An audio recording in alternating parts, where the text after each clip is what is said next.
Kirby is one of Nintendo's most popular franchises, and with the release of Kirby and the Forgotten Land, the first 3D game in the franchise in the spring of 2022, the series was reborn. At that point, it was expected to be a bit of a wait until the next Kirby game.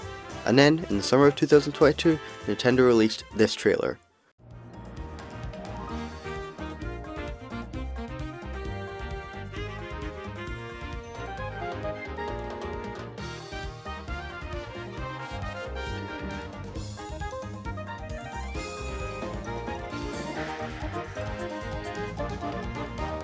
Kirby's Dream Buffet is an extremely underrated game. It eventually released on the 17th of August 2022 to moderately good reviews and a nice amount of sales. The game was cheap at only around £14 and was fun, but any complaints were mostly towards its repetitive gameplay and an overall lack of content.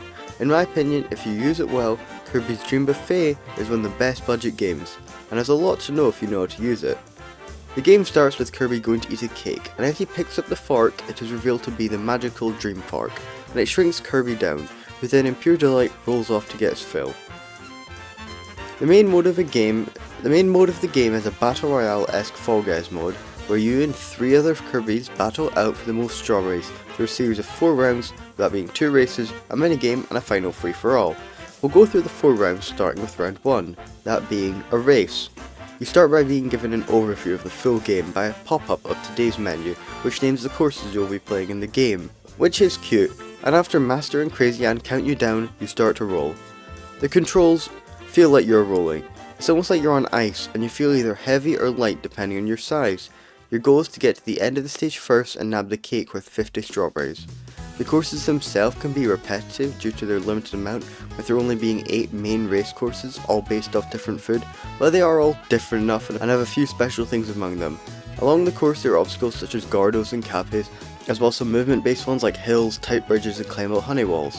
There are also these cookie walls that you have to bash against repeatedly until it breaks, which slows down the race and clumps everyone together. But you can easily pass through the walls with the Jelly copy ability, which is one of 9 copy abilities in the game, and they're all helpful. Not all of them are available at all times, with things like Stone and Needle not being available during racing, but they are available in the final round. Once you reach the 50 cake and your opponents only get around 20 or 10 or just nothing, it's pretty much immediately on to the next round. But before that, the 50 cake is so good, it changes the game. Everyone's kind of equal at the start of the game, everyone's kind of on like 20 or so strawberries by the end of the run. Why does someone go up to 70 and everyone else goes to like 40 or something? It makes the game so much easier when you have 50 more than most of your opponents. But anyway, the next round is the minigame. There's no waiting in between the rounds, it's a very quick loading screen, and the minigame is about 20 seconds long and requires you to collect strawberries in some way, be that them from falling from the sky, defeating enemies, getting them from crates. It doesn't really change the score much unless you're in the bottom half of the pack, but it's a nice refresher. Next is another race, and it's kind of the same as the other. I don't have much to mention, but I will say that there are other types of berries throughout the course. There are things like cherries and blueberries. They affect the end of the game because of the bonuses given at the end. One of these bonuses is pretty much guaranteed to be a berry bonus that will give you 40 strawberries if you eat the most of a certain berry, and the other ones are like use the most copy abilities or fall from out the most or something like that. They're kind of like the bonus stars from Mario Party. And finally there's the cream of the crop, that being the Battle Royale. This mode is about you trying to hit your opponents off the stage with copy abilities while picking up any strawberries and avoiding hazards such as these tongs that target the person first or any stage hazards. If you get hit off, you lose 30 strawberries, so try to avoid that. There is also every so often these things like baskets of strawberries that fall in one place and everyone rushes over there.